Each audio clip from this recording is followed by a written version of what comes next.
নমস্কার নমস্কার নমস্কার নমস্কার নমস্কার নমস্কার নমস্কার নমস্কার নমস্কার নমস্কার নমস্কার নমস্কার আপনাদের সবাইকে সবাইকে সবাইকে নমস্কার, সবাইকে অজস্র শুভ কামনা জানাচ্ছি। সবে গতকাল নতুন বছর এসেছে, আমাদের বাঙালির নতুন বছর।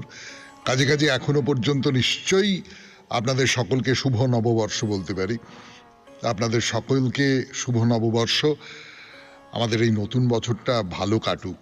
সত্যি সত্যি তো আমরা ভালো নেই, অনেকগুলো গোলমাল চারপাশে, অনেকগুলো এমন সব ঘটনা, যে ঘটনাগুলো খুব কষ্ট দেয়, আমাদের ব্যথা দেয়, জীবন সম্পর্কে বীতস্পৃহ করে তোলে। এইরকম ঘটনাও তো ঘটে। সে সব সরে যাক, সব সব মেঘ সরে যাক, সব কুয়াশা সরে যাক, আলোয় উদ্ভাসিত হয়ে উঠুক নতুন বছর। হবে না জানি, কিন্তু এইটা আশা করতে খুব ইচ্ছে করে, এই আর কি। তবে আবার সুখও তো হয়েছে গত পুরনো যে বছরে, সেই বছরে আনন্দও তো পেয়েছি। সবটা মিলিয়েই আর কি জীবন। সেই জীবন ভালোর দিকে যাক, আনন্দের দিকে যাক, এইটুকুই কামনা। বেনি মাধবশীলের পঞ্জিকা অনুযায়ী আজকের দিনটার কথা বলি। আজকে 2রা বৈশাখ 1431, ইংরেজির 15ই এপ্রিল 2024, সোমবার। সূর্যোদয়ের সময় ভোর 5:21, সূর্যাস্তের সময় বিকেল 5:54। আজকে সপ্তমী, নক্ষত্র আর্দ্রা। আজ জন্মে মিথুন রাশি, শূদ্র বর্ণ, মতান্তরে বৈশ্য বর্ণ, নরগণ। সকালবেলা 5:22 গতে দেবগণ।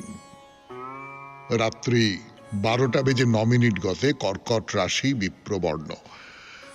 আমাদের হোয়াটসঅ্যাপে চিঠি পাঠাবার নাম্বার 9831922927। চিঠির গোড়ায় অতি অবশ্যই SG লিখতে হবে, সে তো আপনারা জানেন। আর শনিবারে যে মহাপুরুষের কথার চিঠি লিখবেন, সেই চিঠি গোড়ায় একটু মহাপুরুষের কথা লিখে দেবেন, তা না হলে গন্ডগোল হয়ে যায়। ছোট্ট চিঠি তো, সেটা চোখ এড়িয়ে চলে যায়। একটু মহাপুরুষের কথা লিখে দেবেন। সামনের শনিবারে 2টো শনিবারের চিঠির উত্তর, মানে আপনারা যারা যারা ঠিক উত্তর দিয়েছেন তাদের নাম পড়ে শোনাবো। গত শনিবারটা বলতে পারিনি। আর ছোটবেলার চড়ক, এই নিয়ে আপনার চিঠি আগামীকাল সন্ধে 6টার মধ্যে আমাদের দপ্তরে পৌঁছে যাওয়া চাই। ছোটবেলার চড়ক, তাই দিয়ে তৈরি করা হবে সামনের বৃহস্পতিবারের চিঠিপত্রের আসর। কি ছোটবেলায় চড়ক দেখেছেন না? চড়কের মেলা দেখেছেন না? তার কথা একটু লিখে পাঠান আমাদের।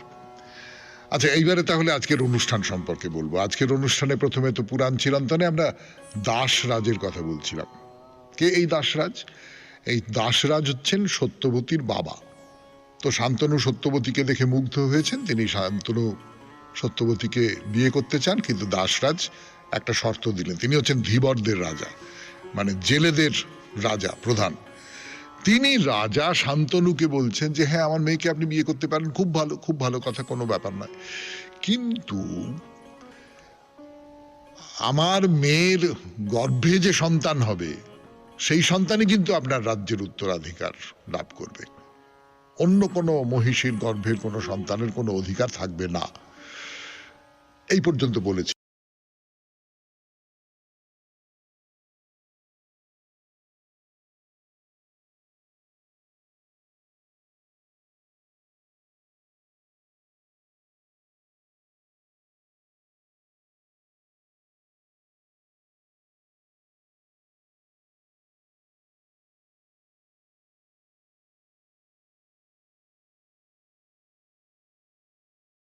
এফএমে শরণাগত অনুষ্ঠানে এইবার পুরাণ চিরন্তন দাস রাজার কথা। শরণাগত অনুষ্ঠানে আমি আপনাদের সৌমিত্র বসু। তো যেটা বলছিলাম আপনাদের অনুষ্ঠান পরিচিতিতে, যে দাস রাজা বললেন যে না, এই শর্ত আপনি যদি মেনে নেন মহারাজ, তাহলে আমার কন্যা আপনাকে বিবাহ করতে সম্মত, আমি সম্মত। কিন্তু যদি মেনে না নেন তাহলে তো শান্তনু মেনে নিলেন না। শান্তনু বললেন যে না, এরকম কোনো প্রতিজ্ঞা আমি করব না বলে সত্যবতীকে সত্যি সত্যি তিনি ভালোবেসে ফেলেছেন। সত্যবতীর প্রতি তার অনন্ত কামনা, সে সমস্তটা মনের মধ্যে থাক।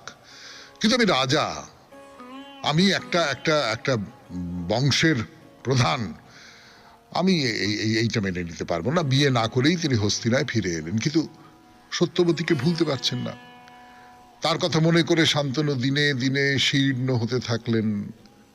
তার কথা মনে করে শান্তনু ধীরে ধীরে ধীরে ধীরে অসুস্থ হয়ে পড়তে লাগলেন, রোগা হয়ে যাচ্ছেন। সব সময় সত্যবতীর চিন্তা এরকম হচ্ছে। তো দেবব্রত, দেবব্রত কে আপনারা সকলেই নিশ্চয়ই জানবেন। ভীষ্ম, বলেই দিই, ভীষ্ম। সে ভীষ্ম নাম পরে হবে, কিন্তু দেবব্রত তার সন্তান, তিনি খুব চিন্তিত হয়ে মন্ত্রীর কাছে জানতে চাইলেন যে আচ্ছা, বাবা খুব শোকগ্রস্ত বলে মনে হচ্ছে, কিন্তু ব্যাপারটা কি, আমি তো কিছু বুঝতে পারছি না, একটু বলুন, মানে বাবার এই শোকের কারণটা কি, আপনি কোনোভাবে খোঁজ খবর নিয়ে বলতে পারেন?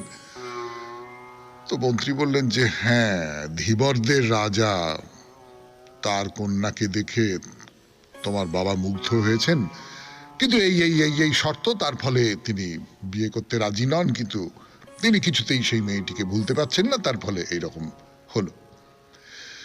তো দেবব্রত নিজে ব্রাহ্মণ এবং কুরুসভার যারা বৃদ্ধ ক্ষত্রিয়, যারা বয়স্ক বরিষ্ঠ যাকে বলে, সেই সমস্ত মানুষজন তাদের নিয়ে দাসরাজের কাছে গেলেন। গিয়ে বললেন যে আমি আমার পিতার জন্য সত্যবতীকে প্রার্থনা করছি। তো দাসরাজ বললেন না, সে তোমার পিতাই আসুন, তুমি এসো, যে যা কিছু হোক না কেন, আমার যা শর্ত, আমি সেই শর্ত মানতে হবে, সেই শর্তের অন্যথা করা চলবে না। তোমার বাবা আমার মেয়েকে যদি বিয়ে করেন, আমার মেয়ের গর্ভে যে সমস্ত সন্তানের জন্ম হবে তারাই রাজ্য পাবে, তার বাইরে অন্য কেউ রাজ্য পাবে না। তো তিনি দেবব্রতকে বললেন যে দেখো, এই মেয়েকে আমি পালন করেছি মাত্র, আসলে ইনি আমার আমার কন্যা নন, আমার ঔরসের জন্ম নয়। এ হচ্ছে উপরিচর বসুর কন্যা, খুব বড় একটা রাজবংশে তার জন্ম,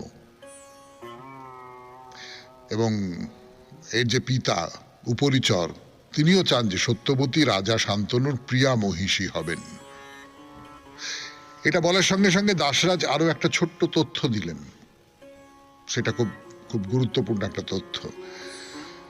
সেটা থেকে বোঝা যায় যে পরাশরের ঔরসে ব্যাসের জন্ম হবার পর বহু বিশিষ্ট ঋষি মহর্ষি সত্যবতীকে পত্নী রূপে লাভ করতে চেয়েছিলেন, ওই ব্যাসের মতন একটি পুত্র হবে সেই আশায়, এবং তাদের মধ্যে মহর্ষি অসিত বলে একজন, তিনিও আছেন।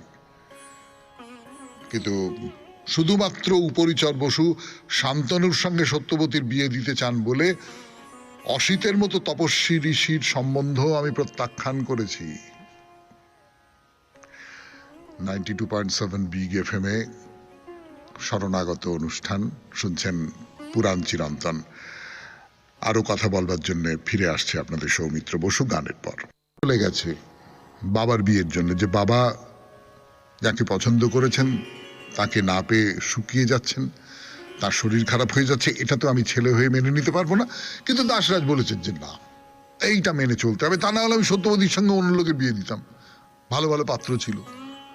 ভাবুন একবার, মানে প্রায় দর কষাকষি হচ্ছে আর কি। আসলে দাসরাজ যেটা চাইছেন সেটা হচ্ছে, মহারাজ শান্তনু আমার দেওয়া শর্ত স্বীকার করে সত্যবতীকে বিয়ে করলে ভালো, তাহলে সত্যবতীর জন্য সৎপাত্রের কোনো অভাব নেই। তো দেবব্রত সবটাই বুঝেছেন, তবু দাসরাজের মনোবাঞ্ছার কথা তিনি দাসরাজের মুখ থেকে স্পষ্ট ভাষায় শুনতে চান। তো দাসরাজ সবশেষে যেখানে ঢুকে পড়লেন সেটা হচ্ছে যে সম্পর্কে দেবব্রত সত্যবতীর ভাবী সন্তানের বৈমাত্র ভাই, তার উপর তুমি তো বয়সে বড়, তুমিই তো রাজসিংহাসনের স্বাভাবিক দাবিদার, ফলে সত্যবতীর যারা সন্তান হবে দেবব্রত, তুমি তো তাদের শত্রু হবে।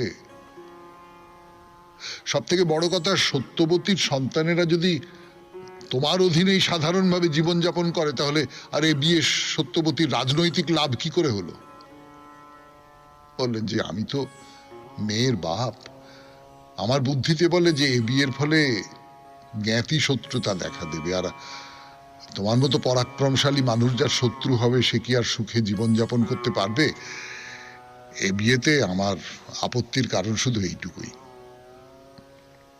তখন দেবব্রত প্রতিশ্রুতি দিলেন, বেশ, আমি আপনাকে বলছি, আপনার কন্যা সত্যবতী, তার ছেলেরাই রাজ্য পাবে। কিন্তু দাসরাজের উচ্চাকাঙ্ক্ষা তাতেও কমল না। তিনি এবার কি বললেন?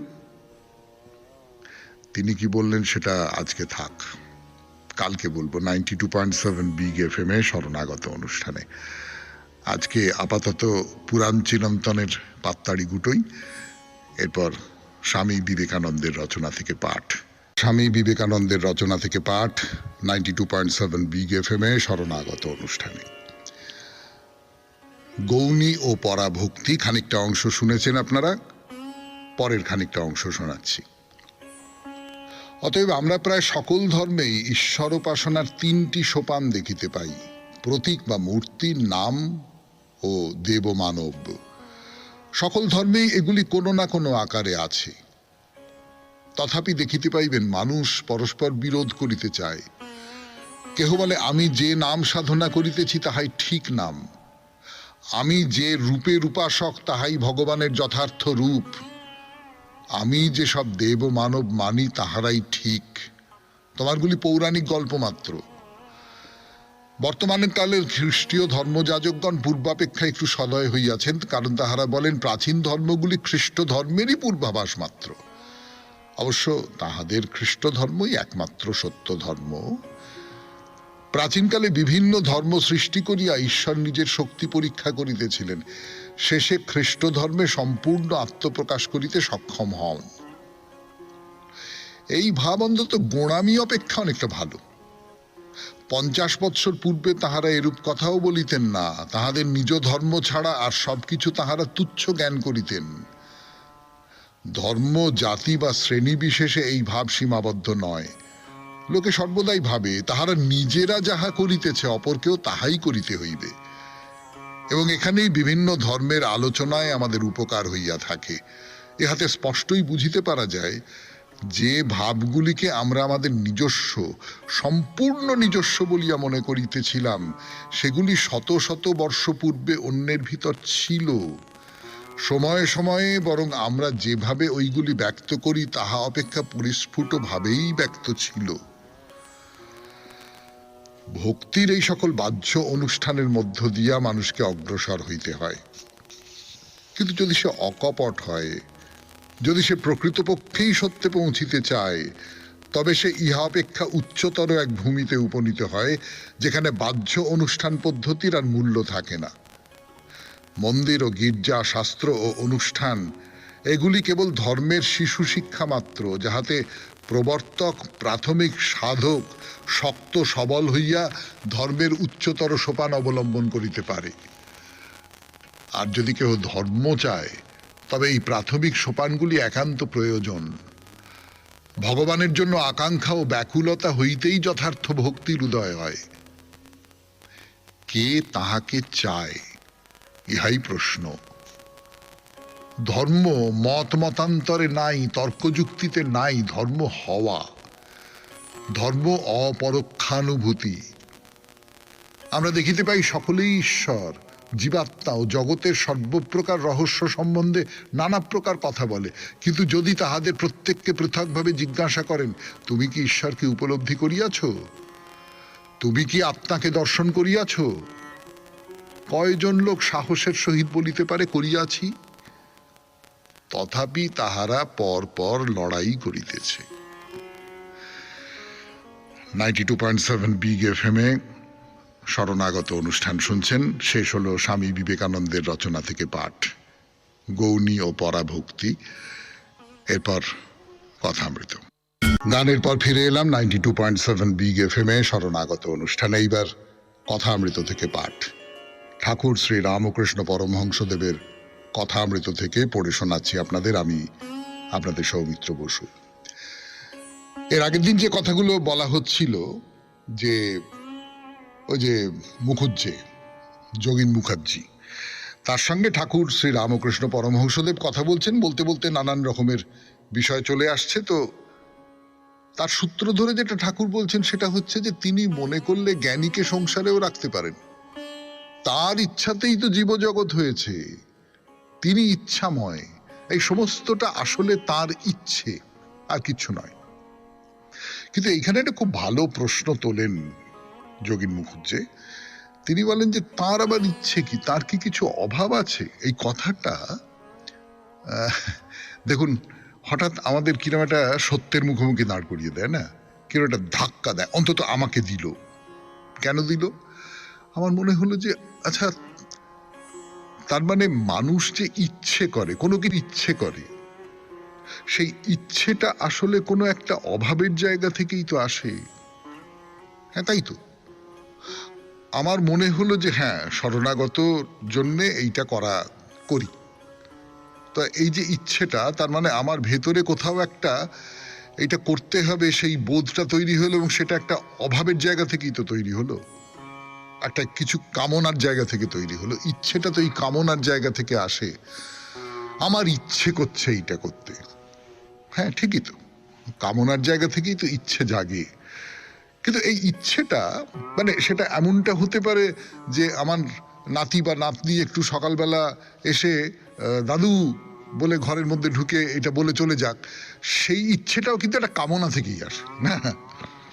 তো এই যে তার তো কোনো কামনা থাকবার কথা নয়, তাহলে তিনি এই ইচ্ছেটা করছেন কেন?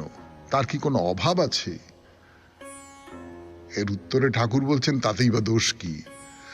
জল স্থির থাকলেও জল, তরঙ্গ হলেও জল। সাপ চুপ করে কুণ্ডুলি পাকিয়ে থাকলেও সাপ, আবার তির্যক গতি এঁকে মেঁকে চললেও সাপ। বাবু যখন চুপ করে আছে তখনও যে ব্যক্তি, যখন কাজ করছে তখনও সেই ব্যক্তি। অর্থাৎ তিনি ইচ্ছে করলেন কি না করলেন, কেন ইচ্ছে করলেন? তিনি খেলবার জন্য ইচ্ছে করলেন, এমনটা তো হতে পারে, এটা তার খেলা। তো এই যে ইচ্ছেটা, এই ইচ্ছেটা তার, তিনি এই বিশ্বজগৎ সবকিছু তৈরি করেছেন, এবং তিনি ইচ্ছে করলেও তিনি, না ইচ্ছে করলেও তিনি। জীবজগৎকে বাদ দেবে কেমন করে? তাহলে যে ওজনে কম পড়ে। বেলের বিচি খোলা বাদ দিলে সমস্ত বেলের ওজন পাওয়া যায় না। অর্থাৎ আমি যদি বলি বিচি খোলা, যেগুলো আমরা খাই না, বেলের বিচি অবশ্য খাই না তা নয়, বেলের বিচি খাওয়া ভালোই, কিন্তু ঠাকুর বলছেন যে বেলের বিচি খোলা, খোলাটা তো খাই না। কিন্তু এই সমস্তটা নিয়েই তো বেল। সুখ যেমন আছে, দুঃখ তেমন আছে, এই সমস্তটা নিয়েই যে জীবন। জীবন মানে কেবলমাত্র সুখ, জীবন মানে কেবলমাত্র আনন্দ, জীবন মানে কেবলমাত্র প্রাপ্তি, এমনটা ভাবার তো কোনো যুক্তি নেই। 92.7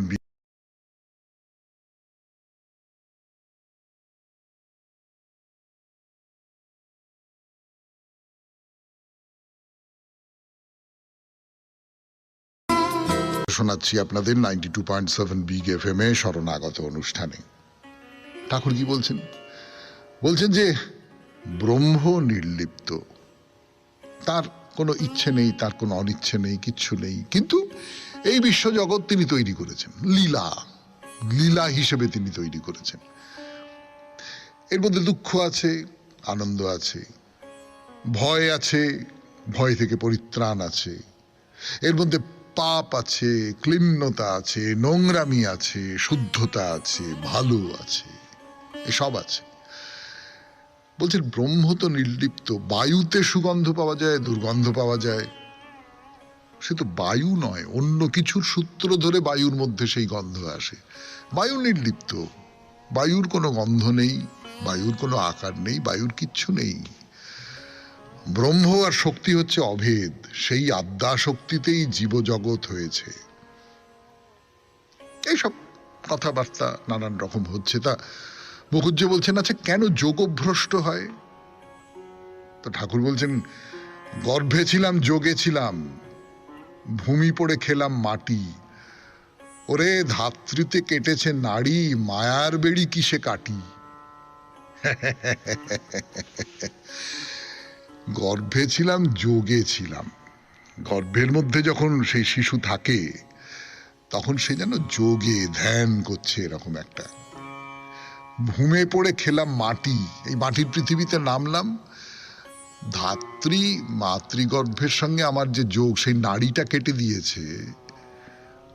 কিন্তু এই যে মায়ার বেড়ি, সেই মায়ার বেড়িটা কেমন করে কাটি? এই যে জন্মেছি আমি এই পৃথিবীতে, এই যে চারপাশে এত কিছু, প্রকৃতি বলুন, চেনা পরিচিত মানুষ বলুন, নিজের শরীরের সুখ বলুন, আনন্দ বলুন, যা কিছু বলুন না কেন, এর যে মায়া, সেই মায়ার বন্ধনটা কেমন করে কাটা যাবে? যখন এই সমস্তটা ছেড়ে চলে যেতে হবে, সে রবীন্দ্রনাথের কবিতায় আছে যে স্বর্গ থেকে যখন বিদায় নিতে গেল একজন লোক, তখন কারুর মনে কোনো কষ্ট নেই, কারণ স্বর্গে তো দুঃখ বলে কিছু নেই, স্বর্গে তো শোক বলে কিছু নেই, স্বর্গে তো বিচ্ছেদের ভাবনাটাই নেই। আচ্ছা, ও বর্ষলক্ষ শত এখানে ছিল, এইবারে ও চলে যাচ্ছে, চলে যাচ্ছে, বেশ, খুব ভালো কথা, নির্বিকার স্বর্গ।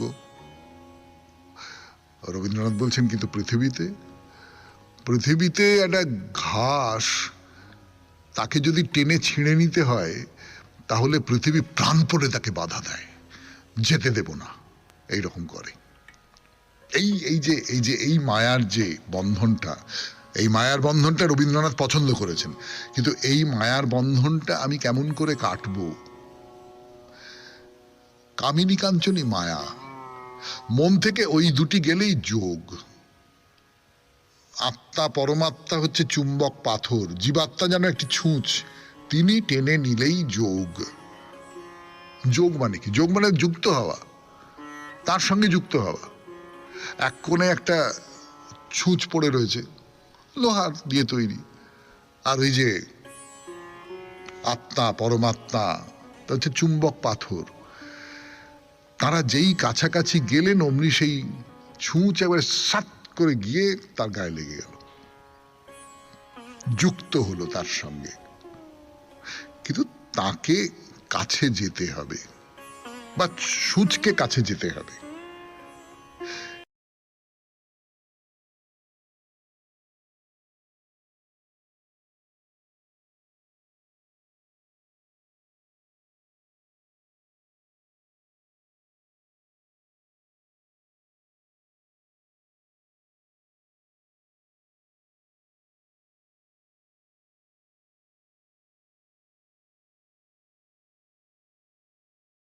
শুনছেন কথা অমৃত থেকে পাঠ, আরো পাঠ করব, ফিরে আসছি গানের পর। ঠাকুর বলছেন 92.7 বিগ এফএম এর শরণাগত অনুষ্ঠানে সেই সব কথা বলছি আপনাদের, যে মুখুজ্জে, যোগিন মুখুজ্জে, তিনি জিজ্ঞেস করছেন কিভাবে পরিষ্কার হয়, কিভাবে পরিষ্কার হবে? এই যে কামিনী কাঞ্চন রূপ মাটি, কামিনী কাঞ্চন রূপ এই যে ঢেকে দিয়েছে আমার ভেতরের যে সূচ, যে সূচ অপেক্ষা করে আছে যে কখন আমি আত্মা পরমাত্মার সঙ্গে যুক্ত হব, যোগ হবে আমার।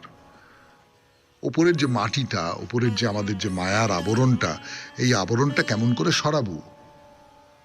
একটাই রাস্তা আছে, তার জন্য ব্যাকুল হয়ে কাঁদো, কাঁদো কাঁদো কাঁদো, তার জন্য ব্যাকুল হয়ে কাঁদো, সত্যি সত্যি ব্যাকুল হয়ে কাঁদো। তার জন্য কাঁদতে পারলেই দর্শন হবে, তার জন্য কাঁদতে পারলেই সমাধি হবে। যোগে সিদ্ধ হলেই সমাধি, কাঁদলে কুম্ভক আপনি হয়, তারপরে সমাধি হয়ে যাবে। কাঁদো। আর একটা আছে ধ্যান, সহস্রারে শিব বিশেষ রূপে আছে।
তার জন্য কি দরকার?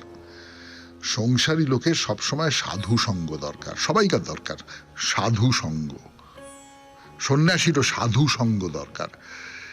এইটা না খুব সহজ একটা কথা। আপনারা দেখবেন যে ধরুন বাড়ির ছেলেটা বা মেয়েটা কিরম বকে যাচ্ছে, কেন বকে যাচ্ছে? কোনো একটা অসৎ সঙ্গ সে পাচ্ছে। সেই অসৎ সঙ্গটা বাবা মাও হতে পারে, কিন্তু বাবা মাও অসৎ সঙ্গ তৈরি করতে পারেন। আজকালকার দিনে তো পারেনি, খুবই বেশি পারেন, আগেকার দিনেও পারতেন না এমনটা নয়। বা বন্ধু বান্ধব, একটা বয়সে কতকগুলো অ্যাডভেঞ্চার করবার কৌতূহল হয়, নিষিদ্ধ কতকগুলো কাজ করবার জন্য কৌতূহল হয়, এরা একটা অসৎ সঙ্গে পড়ে যাচ্ছে, ডোন্ট কেয়ার ভাব তৈরি হয় তো একটা বয়সে। এই এই যে অসৎ সঙ্গ না, এখান থেকে নিজেকে সরিয়ে এনে সাধু সঙ্গটা দরকার। সাধু মানে সাধু বাবাজি নয়, ভালো সঙ্গ, যে ভালো কথা বলবে, যে নিজেকে আমার এই যে জীবন সেখান থেকে উত্তীর্ণ করে দেবার কথা বলবে, উত্তীর্ণ করে দেবার যে আকাঙ্ক্ষা সেইটা আমার ভেতরে তৈরি করে দেবে। এই সাধু সঙ্গটা খুব দরকার, কিন্তু বিশেষ করে সংসারী লোকেদের, কেননা তাদের তো কামিনী কাঞ্চনের মধ্যে সবসময় থাকতে হয়। তার থেকে নিজেকে বার করবার, উন্মুখ করবার একটা পরিবেশ তাকে তৈরি রাখতেই হয়। শেষ হলো কথামৃত থেকে পাঠ 92.7 বিগ FM এ শরণাগত অনুষ্ঠানে। এরপর পত্র। আজকের চিঠিটি লিখেছেন সৌমিত্র চট্টোপাধ্যায়, বারুইপুর।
শ্বাসরুদ্ধকর। স্থানীয় উপজাতিরা ভয়ঙ্কর বুনিপের কথা বলে, যার হাত থেকে কেউ বাঁচে না। 3 আঙুলের নখযুক্ত পায়ের ছাপওয়ালা সেই জন্তুর উপস্থাপনায় বিভূতিবাবুর কলমের দক্ষতা রোমহর্ষক। বুনিপের হাতে আলভারেজের মৃত্যু, অদেখা বুনিপের রোমাঞ্চকর বর্ণনা কাহিনীকে অন্য পর্যায়ে উন্নীত করে। ইউকা, বাওয়াব ইত্যাদি গাছ, কালোবাস বানর, রেক্রস ভেল্টের ওল্ডনীয় লেঙ্গাই বা অগ্নিদেবের শয্যা নামে আগ্নেয়গিরির ভয়ঙ্কর অগ্নুৎপাতের দৃশ্য বিভূতিভূষণের কলমের গুণে চোখের সামনে জীবন্ত ছবি। হীরক গুহায় নিঃসঙ্গ শঙ্করের প্রাণান্তকর অভিযান, আত্মীয় গাত্তির কঙ্কাল, বোতলবদ্ধ চিঠি সবই নিপুণ হাতে লিখেছেন সাহিত্যিক। বইটা যতবার পড়ি এক টানে শেষ না করে উঠতে পারি নে। কালাহারি মরুভূমি পেরিয়ে অবসন্ন শঙ্কর হীরক সহ জরিপ দলের সাহায্যে মৃত্যুর মুখ থেকে ফিরে এলে অদ্ভুত শান্তি অনুভব করি।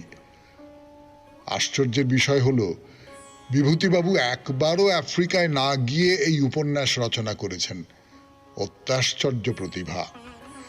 সৌমিত্র চট্টোপাধ্যায়, বারুইপুর, কলকাতা ১৪৪।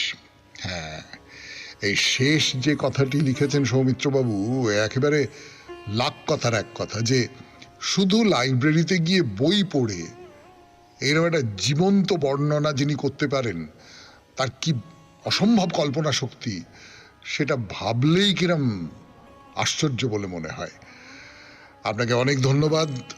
সৌমিত্র চট্টোপাধ্যায়, বারুইপুর, কলকাতা ১৪৪ থেকে এই চিঠিটি পাঠিয়েছেন। খুব চমৎকার চিঠি, বই পড়া নিয়ে ভারী সুন্দর চিঠি। এরপর বাইরে দূরে 92.7 বিগ FM এ শরণাগত অনুষ্ঠান শুনছেন। আমি আছি আপনাদের সঙ্গে, আপনাদের সৌমিত্র বসু। এরপর বাইরে দূরে 92.7 বিগ FM এ শরণাগত অনুষ্ঠানে মহারাজ নন্দকুমারের প্রতিষ্ঠিত মন্দিরের গুহ্য কালীকে দর্শন করাতে হলো। এখন আমরা বীরভূমের পথে পথে ঘুরে বেড়াচ্ছি নতুন নতুন মন্দিরের সন্ধানে। না, নতুন মানে অতি অবশ্যই আমাদের কাছে নতুন, আগে কখনো দেখিনি বলে নতুন, চোখ এড়িয়ে গেছে। কিন্তু এই সব মন্দির তো আছে, ছিল, তাই নতুন মন্দির বলাটা বোধহয় ঠিক হলো না। বলা ভালো এই যে সব আগে না দেখা মন্দির বা ধর্মস্থান যাই বলুন না কেন আবিষ্কার করতে করতে যাচ্ছি আমরা, এতে একটা দারুণ মজা আছে বলুন। এই শরণাগতের কল্যাণে সেই মজা আমি পাচ্ছি, আপনারাও তো পাচ্ছেন নিশ্চয়ই। কিন্তু এখন যে মন্দিরে যাব বলে ঠিক করেছি সেটা নিয়ে আমি একটু ধন্দেই আছি। একে কি আদৌ মন্দির বলা উচিত হবে? মন্দির মানে তো হলো, আপনারা জানেন, বাড়ি, গৃহ, আবাসস্থল, সেখান থেকে দাঁড়িয়েছে দেবতা বা দেবীর বাড়ি। তার মানে মন্দির যদি থাকে তাহলে তার বিগ্রহ থাকবেনি। কিন্তু আমরা এখন যে মন্দিরের দিকে যাচ্ছি সেখানে কোনো বিগ্রহ নেই। তাহলে একে মন্দির বলা যায় না? যায় না, যায় না, যায় না। যাকে সে কূট তর্কের মধ্যে ঢুকবো না, সোজাসুজি চলে যাই সেই অসাধারণ মন্দিরের কাছাকাছি। সিউড়ির রাধা দামোদর মন্দির, অসাধারণ মন্দির, এক কথায় অসাধারণ। তার গায়ে যেসব পোড়া মাটির মানে টেরাকোটার কাজ আছে না, দেখলে জন্ম জন্মান্তরেও ভোলা যাবে না। তাহলে এইবার বলি কি করে যেতে হবে সেই মন্দিরে? খুব সহজ। প্রথমে তো সিউড়ি গেলেন, অজস্র ট্রেন আছে, বাস রাস্তা আছে। তো সিউড়িতেই যদি যান, বাসে যান, তবে সিউড়ি বাস স্ট্যান্ড থেকে 1.5 কিলোমিটার। যদি ট্রেনে যান তবে ট্রেন স্টেশন থেকে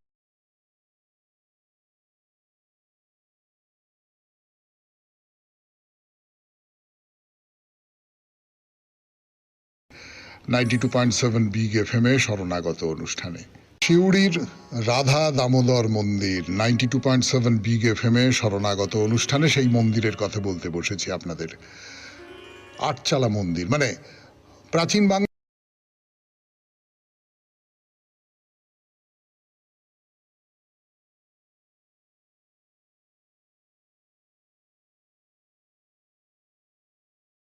মন্দির। দেখুন, সে কথা জানাবার আগে আপনাদের একটা কথা জানিয়ে রাখি, এই বাংলায় না খুব পুরনো কোনো মন্দিরের পক্ষে টিকে থাকা খুব শক্ত। আসলে আমাদের বাংলার জলবায়ু একটু একটু একটু একটু একটু আর্দ্র, একটু ভিজে ভিজে, তো তার ফলে পাথর বলুন, ইট কাঠ বলুন, উত্তর ভারতের তুলনায় বা অন্যান্য যে কোনো জায়গার তুলনায় অনেক তাড়াতাড়ি নষ্ট হয়ে যায়, উই ধরে। সেইখানে দাঁড়িয়ে এই যে মন্দির, পণ্ডিতেরা হিসেব করে জানিয়েছেন এটা তৈরি হয়েছিল সপ্তদশ শতাব্দীর শেষের দিকে বা অষ্টাদশ শতাব্দীর প্রথম দিকে। তার মানে কিছু না হলেও আজ থেকে 400 বছর আগে। আসলে এই মন্দির এটা ছিল ফুল পাথর দিয়ে তৈরি, তাই সময়ের থাবা এর উপরে খুব একটা গেড়ে বসতে পারেনি। এই মন্দির প্রতিষ্ঠা করেছিলেন ঘনশ্যাম দাস নামে এক ব্যক্তি।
অদৃশ্য নৃত্যে মাতি উঠে মধ্যাহ্ন আকাশে নিঃশব্দ প্রখর ছায়ামূর্তি তব অনুচর। মত্তশ্রমে শশিছে হতাশ, রহি রহি দহি দহি উগ্র বেগে উঠিছে ঘুরিয়া। আবর্তিয়া তৃণপর্ণ ঘূর্ণচ্ছন্দে শূন্যে আলোড়িয়া চূর্ণ রেশুরাস। আবর্তিয়া তৃণপর্ণ ঘূর্ণচ্ছন্দে শূন্যে আলোড়িয়া চূর্ণ রেণুরাস। মত্তশ্রমে শশিছে হতাশ। দীপ্ত চক্ষু হেসীর্ণ সন্ন্যাসী পদ্মাসনে বস আসি রক্তনেত্র তুলিয়া ললাটে। শুষ্ক জল নদী তীরে শস্য শূন্য তৃষাদীর্ণ মাঠে উদাসী প্রবাসী দীপ্ত চক্ষু হেসীর্ণ সন্ন্যাসী। জ্বলিতেছে সম্মুখে তোমার লোলুপচিতাগ্নি শিখা।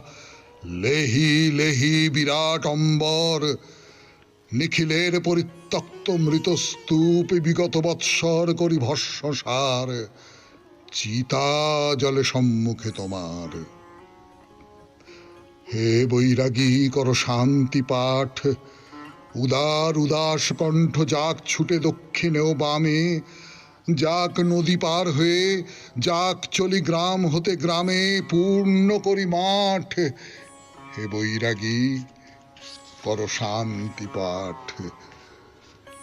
সকরুণ তব মন্ত্র সাথে মর্মভেদী যত দুঃখ বিস্তার ইয়া যাক বিশ্বপরে। ক্লান্ত কপতের কণ্ঠে ক্ষীণ জাহ্নবীর শ্রাম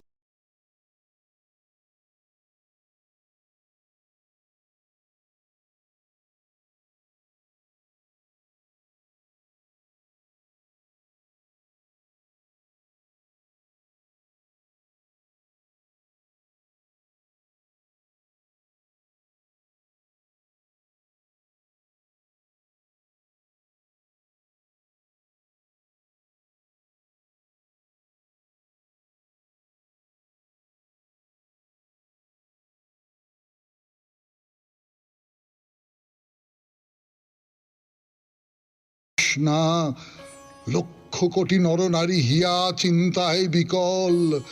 দাও পাতি গেরুয়া অঞ্চল। ছাড়ো ডাক হে রুদ্র বৈশাখ। ভাঙিয়া মধ্যাহ্ন তন্দ্রা জাগি উঠি বাহিরব দ্বারে।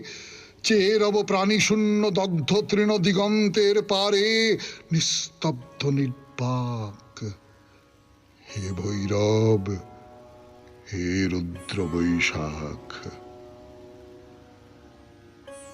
খুব ভালো থাকবেন, আনন্দে থাকবেন। নমস্কার। নমস্কার।